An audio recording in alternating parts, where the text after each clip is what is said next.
Welcome to the series of my weight loss journey. ഞാൻ ഈ journey start ചെയ്തത് 2024 March 10-ാം തീയതിയാണ്. അപ്പൊ നിങ്ങൾ വിചാരിക്കുന്നുണ്ടാവും, എന്താണ് ഈ മാർച്ച് 10-ാം തീയതിയുടെ പ്രത്യേകത? എന്തെങ്കിലും സ്പെഷ്യൽ ആണോ അന്ന്? സത്യം പറഞ്ഞ അന്ന് പ്രത്യേകിച്ച് കാര്യമായ പ്രത്യേകതകളൊന്നുമില്ല.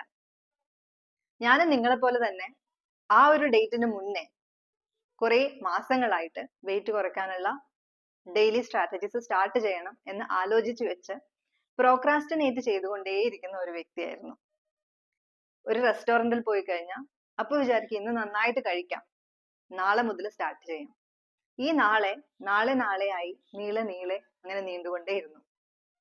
പക്ഷെ ആ ഒരു പെർട്ടിക്കുലർ ഡേറ്റില് ഞാൻ ഡിസൈഡ് ചെയ്തു. അത് പക്ഷെ ആ ഒരു ദിവസം എടുത്ത തീരുമാനമല്ല കേട്ടോ. കുറെ മാസങ്ങളായിട്ട് വീണ്ടും ഞാൻ അതിനെപ്പറ്റി ആലോചിച്ച് ആ മൈൻഡ് സെറ്റിലേക്ക് എത്തിയതിനു ശേഷമാണ് ആ ഒരു പ്രോസസ്സ് സ്റ്റാർട്ട് ചെയ്യുന്നത്. വെയിറ്റ് കുറക്കണം എന്നുള്ള ആഗ്രഹം ഉള്ള ഒരാള് ഏറ്റവും ആദ്യം ഫോളോ ചെയ്യേണ്ട ഒരു കാര്യം എന്ന് പറയുന്നത് 80% മൈൻഡ് സെറ്റ്, അതുപോലെ 20% സ്ട്രാറ്റജിയാണ്. നമ്മുടെ മൈൻഡ് ആണ് നമ്മുടെ ബോസ്, അതായത് മുതലാളി. നമ്മുടെ ശരീരം വെറും തൊഴിലാളി മാത്രമാണ്. മുതലാളി തീരുമാനം എടുത്തു കഴിഞ്ഞാൽ തൊഴിലാളി അതനുസരിക്കാതെ നിവൃത്തിയില്ല.